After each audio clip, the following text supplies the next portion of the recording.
de Deus, o inimigo tem interesse em saber quem somos.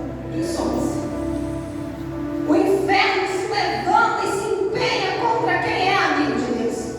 Bem Haddad agora se levanta e fala: eu quero saber quem é esse homem. Levanta a ficha dele aí para mim. E eles não têm muita informação sobre Eliseu. Eliseu é um homem pacato, simples, que mora na cidade de Samaria, na região montanhosa.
agora Eliseu conduz todo o exército até o centro de Samaria. Sabe o que significa isso? Cercar só minha casa é fácil. Eu quero ver vocês deitar diante de todo o exército, diante de toda a nação. E ele fala: não, eu vou levar vocês até o homem que vocês procuram. O povo está cego. E ele vai conduzir o exército. Quando chega no centro da cidade, ele fala: Senhor, devolva a visão dos soldados. E quando Deus devolve a visão dos soldados, os soldados ficam desesperados ao perceber que eles não estão mais cercando só Eliseu. Agora eles estão diante do exército de Israel. E Eliseu fala: ninguém vai tocar neles. Era só uma lição para mostrar para eles que quem me guarda é Deus. Não vai tocar. Deus consegue dizer amém. Ele só permite que eles voltem para casa e eles vão voltar. Só que eu vou te dizer uma coisa. A igreja, por isso que Deus ele vai nos dar diversos textos sobre perseverança. A igreja precisa ser perseverante e constante, porque o inimigo não desiste fácil. Ben-Hadad perdeu a luta, mas ele não abriu mão de Israel. Ben-Hadad perdeu aquela batalha, mas ele não desistiu de dominar Israel.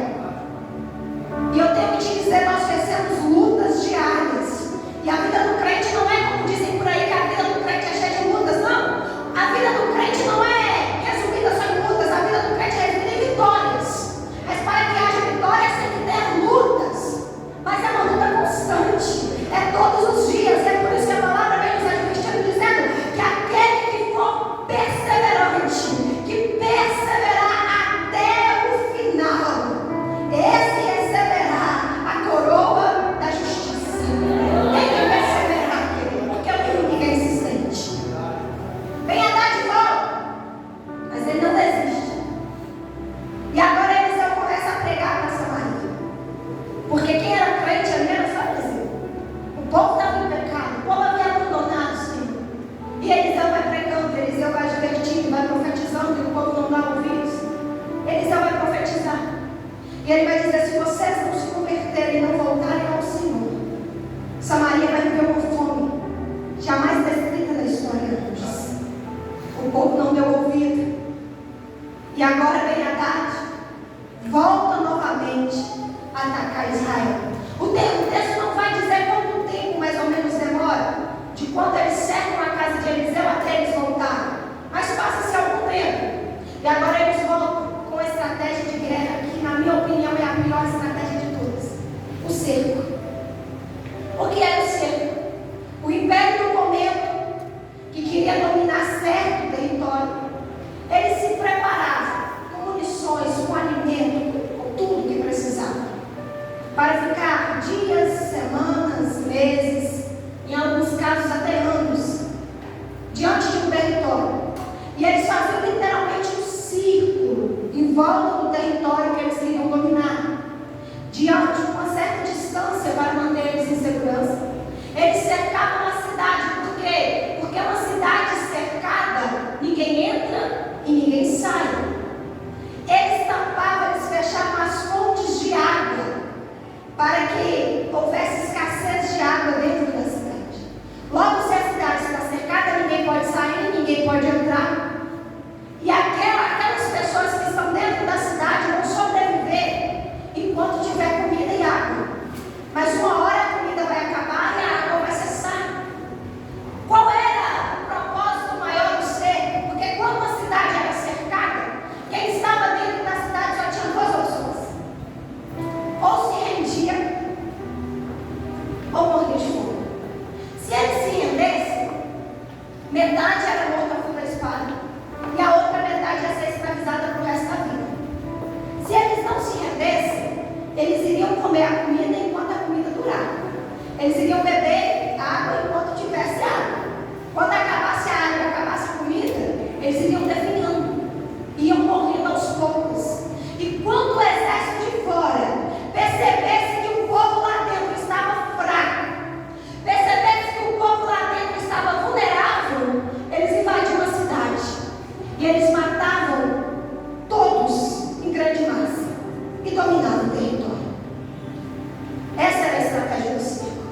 E é isso que Ben Haddad faz. Só que você sabe o que me impressiona? É porque dessa vez, Deus não revela para eles. Dessa vez, Deus não manda avisar o rei. Sabe por quê? Porque dessa vez era cumprimento dos lábios da profecia que saíra dos lábios do próprio Eliseu. Eliseu profetizou uma fome por causa da desobediência do povo. Sabe o que eu aprendo com isso? Às vezes, Deus revela a emboscada para nos conceder o livramento. Mas às vezes, Deus permite a armadilha para que o nome dele seja glorificado através das nossas vidas. Deus sabe o que faz. E dessa vez Deus não revela. Dessa vez Deus permite. E dessa vez a estratégia dá certo. Ben Haddad chega, cerca Samaria. Fecham todas as entradas, as fontes de água. E o povo da cidade tem que sobreviver com o que tem. O texto também não revela quanto tempo durou para que a comida se acabasse. Mas fato é que o tempo vai passando e a fome vai se agravando. O tempo vai passando e a situação vai ficando precária de tal forma que o texto vai dizer que eles começam a vender uma dessa parte de cerco, cocô de fogo, por 5 peças de prata, uma cabeça de jumento por 80 peças de prata. A fome tomou conta. O caos tomou conta daquele povo. O povo estava em extrema miséria. E a fome era tamanha que começou a mexer no psicológico daquele povo. As pessoas começaram a perder as suas faculdades mentais. Começa a acontecer até mesmo o ato de canibalismo dentro do salão. Crianças morrendo, que as mães perderam as suas faculdades mentais. Tudo isso devido à fome. É um caos, é uma miséria. Segundo alguns historiadores, foi a pior fase que o povo de Israel já viveu dentro do contexto próprio da região geográfica de Israel. Porque, por mais que eles já tinham sido levados em cativeiros e outras coisas, mas em questão do território dentro da própria nação,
Ele vai dizer: nem que se abrissem janelas nos céus.